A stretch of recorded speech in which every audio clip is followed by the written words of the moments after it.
How's it going, everybody? It's Pilot Family. We are back with another FPL video, and today we're going to be taking a look at the captaincy options for the final game week of the FPL season, game week 38. We do 4 main captaincy choices, which are, quite strong, maybe some slightly more differential than the other. And then we do one which is kind of off the wall, a bit of a punt.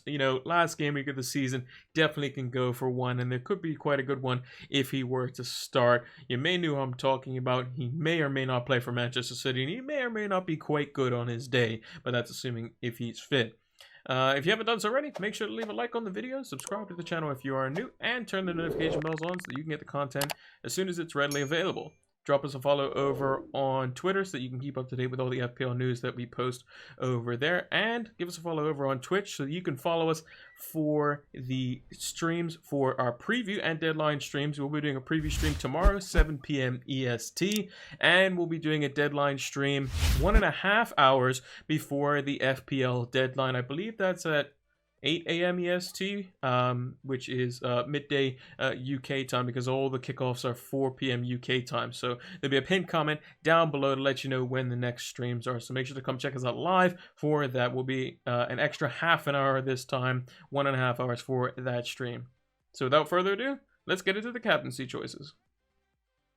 So a pretty straightforward pick here is going to be Mohamed Salah. I think he's going to be the front runner this week for the captaincy. Crystal Palace at home, scored last week, has not played as of yet at the time of recording this on Tuesday evening. He still has yet to play versus Burnley away in game week 37. He's currently got 22 goals, which is tied most with Harry Kane, who also plays tomorrow. So they're going to be going head to head for the Golden Boot. But Salah's numbers have definitely improved as Liverpool have slightly improved since they've been slowly getting their players back. 11 chances created over the last 4 matches as well, with 2 big chances created and 4 big chances for himself. And he's getting the shots inside the box as well, 13 inside the box. It's kind of the metric you want Salah to be getting a lot of, mainly due to the fact that when he's out on the wing and kind of left out there, he can be a bit isolated at times. You want him getting his shots inside the box where he can most likely have the best chance of scoring. And there are times where he will go through spells where he needs to have more than a few shots to score, but if he gets those shots inside the box every time, he can score on basically every shot when he's on form. And with the Golden Boot in mind, he's not going to want to share it. He's going to want to win it outright. And I think Crystal Palace at home, fans in the ground. Yes, Liverpool have had fans in the stadium during this season for a couple of games, unlike other teams, but I think that this will be last game of the season. They'll probably need to win as well, depending on what their result is tomorrow. And if they want to make top 4, they're going to need this man getting the goals for them again, because a lot of other players have not really performed as well as what they could have or have done in previous seasons, and it's been basically relying on Salah to create the goals for them. So Salah probably the front runner for me. I think he's a great captaincy shout in game week 38. Now, his partner on the other flank for Liverpool is Sadio Mane. Comes in at 1.1 million cheaper in the midfield slot and has underperformed this season, although his stats have been okay in terms of output, but not warranting close to his 12 million price tag. 9 goals, 10 assists. At the beginning of the season, both him and Salah were the same price, and we were thinking, oh, well, if Salah's on pens, you probably just get him, but Mane's form last season was, pretty good, so who are we going to go for this season? And Mane just hasn't really delivered. 9 goals, 10 assists is an okay season, but not for his price tag, so maybe he sees a reduction in price next season. Again, Crystal Palace at home could be quite good, but if you're looking for a differential in one of your mini leagues, and a lot of players are going to be going Salah, maybe Mane's the one to go for. Maybe they double up with the captaincy on Salah could be quite good. I mean, if you just look at the XGI over the last 4 matches, Salah 3.38 versus Mane's 1.79. Salah's got 3 goals. Mane's only got 1. Mane has got 1 extra big chance than Salah created, but he hasn't got the same number of big chances. He has 1 less with 3 versus Salah's 4, and only 9 shots inside the box versus Salah's 13. So somewhat comparable, but Salah just looks to be a little bit better in that regard. I still think Mane is a great option for if you're transferring out Bruno Fernandes, who's unlikely to play versus Wolves away, mainly due to the fact that United have a 3-day rest and then they have to play the Europa League final, which Bruno is definitely going to start in that and could be the captain for that if Harry Maguire is out. And I think that Mane is an easy move to make if you have a little bit extra money in the bank. I think Bruno's sitting around like 11.4, 11.5 million, so wouldn't need very much to go up to Mane. It's just like a one-off game week, so I think double up definitely could be on. I would see a lot of managers doing it. I think even for a hit, if Bruno is not going to play, I think it's definitely warranted. So Mane could be an outside shout for the captaincy this game week. And next up on our list is Harry Kane, somebody who has been tearing it up this season, tied on this number of goals with 22 with Salah for the most in the Premier League, 13 assists as well. He has yet to play as well, as we mentioned during the Salah portion of this video. And they're going to be going at each other if they find it in halftime or at the end of the game. I can't remember the kickoff times for both games. I'm not sure if I think Spurs may play before, but if Salah finds out that, that, hey, Kane scored, he's definitely going to want to go out there and score as well.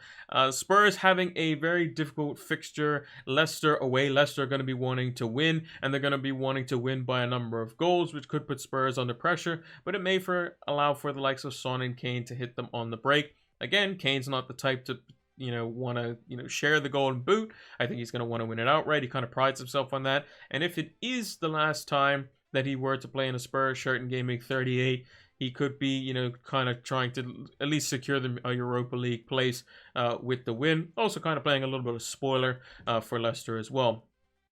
Over the past 4 matches, he has pretty much the same XGI as Salah, 3.38 for Salah, 3.35 for Kane, same number of goals, 3 less chances created, 2 big chances less created, but he's had 2 more big chances. So Kane's been missing a few extra, but he's also had a similar number of shots inside the box with 12 versus Salah's 13. So I think both are definitely great shouts. Salah's playing a much easier opposition and should be quite comfortable. They'll be at home. They'll have the fans there.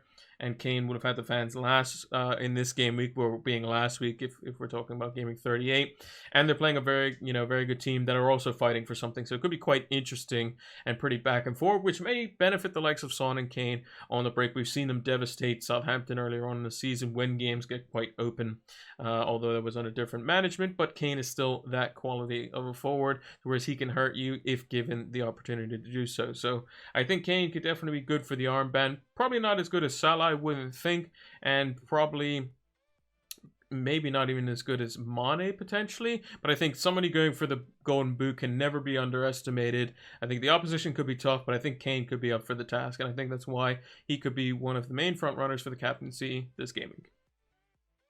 Now, Patrick Bamford was somebody who was snubbed in a bunch of different teams at the beginning of the season and has now gone to do great things in the Premier League. He is technically, or was, a championship level striker, but he's come into the Premier League. He's come under some, criticism, but he's doing quite well for himself. 16 goals, 11 assists is a fantastic return for a striker that started off at 5.5 million. Now he'll probably start around the 7 million mark maybe next season, and maybe Leeds get a few different acquisitions and it makes him even better, but he will have to, kind of work on his clinicalness because he has missed, a few chances here and there. And it definitely shows when he gets frustrated. He can go on droughts and Bielsa can hook him before 60 minutes. However, game week 37, he came back with a bang with a goal and assist, getting a 12-pointer, another double-digit haul for him, and 188 points. So if he gets 12 points in the last game versus West Brom, which is a great fixture on paper, they'll have the fans back at Ellen Road, he can eclipse the 200-point mark, which is nuts for a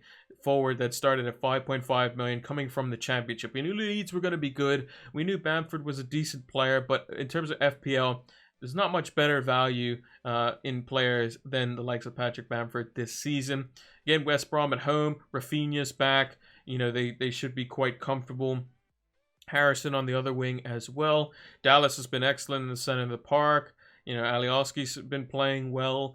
Ayling's back at fullback, which allows for him to be a bit more dynamic. And they've kind of assured themselves defensively and have become a bit more solid. There's been some bit part players that have come in and done well, like Shackleton and Roberts. And it's only helped the likes of Bamford get through his slumps that he's had in this season and come back even stronger than ever. So Patrick Bamford, although he may seem like a differential captain on paper, I think he could do quite well versus West Brom. They are already relegated, and they could be under the cosh at Ellen Road, who are going to be, you know, urging their team on with Bielsa like enthusiasm to get the victory and hopefully see their team potentially, I'm not sure if points wise they still can do it, but maybe look forward to getting a top half of the table finish next season and potentially be vying for European places. But for Game Week 38, Patrick Bamford could be a good shot for the captaincy in the game week.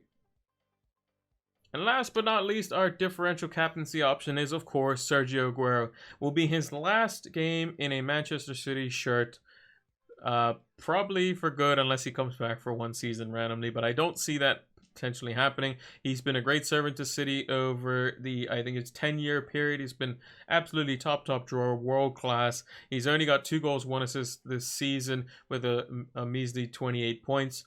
He currently sits at 10.3 million, so those that still have Vardy or have Kane, currently in Game Week 37, a downgrade to Aguero if he were to start at home, last game, in front of the fans, versus Everton, who have been poorest defensively. You know, it could be an absolute monster hole for Aguero. It could also be very disappointing. But I think that's what the excitement of the last game week can possibly be. If you're looking for a punt, maybe bring him in, put the captaincy armband on him, see how it goes, and then just make sure it's on somebody who can potentially, you know, take it off him afterwards if he doesn't play for whatever reason. You know, he is, you know, somewhat injured at the moment by the sounds of it. Pep says he has a slight muscle injury, but he's not sure, you know, what it could potentially result being, you know, being a longer term injury or shorter term injury. I think they want him to play versus Everton, whether it's, you know, partial or, you know, for the full game. But if there's any word that we get that Aguero is starting from the beginning, armbands going on him, the nostalgia factor in full effect. If we think that he's just going to come on for a couple of minutes, then maybe it's not necessarily worth going there, although it'd be nice to see him get a good send-off because he's been a fantastic player in the Premier League. Even as a rival fan, being a Man United fan, I still think that you can still appreciate excellence come your rivals players, and Aguero is definitely one of those in full effect when he's on form and on his day. He can just absolutely destroy teams. So yeah, hopefully Aguero plays from the beginning. Hopefully he gets that start. Hopefully he's raring to go, and hopefully he puts on a good show, because I would love to see him go out with a bang. He definitely deserves the chance to do that. And yeah, even as a rival fan, you can definitely see Aguero in a dream scenario getting some points this game week. And that's going to do it for our Game Week 38, the final Game Week captaincy options for FPL in the 2020-2021 season. It's been a crazy one, and we'll definitely be doing some stuff over the offseason to potentially look at some things like what we did with our captaincy choices, as well as many other things as well. So make sure to hit that like button, subscribe to the channel if you're new, because we're going to be doing some stuff over the offseason that's going to be partially related to FPL, going to be related to the Euros as well, almost certainly, like what my England team is going to be and that sort of stuff. And also make sure to turn those notification bells on so that you can get the content as soon as it is readily available. Drop us a follow over on Twitter so you can keep up to date with all the stuff over the off season, because we also may be doing random spur of the moment watch alongs for some of these Euro games, as well as give us a follow on Twitch, because that's where we'll be doing the watch alongs for these sorts of things, and that's also where we'll be doing our preview and deadline streams for the remainder of the season. Thanks for watching, and until the next one, take care.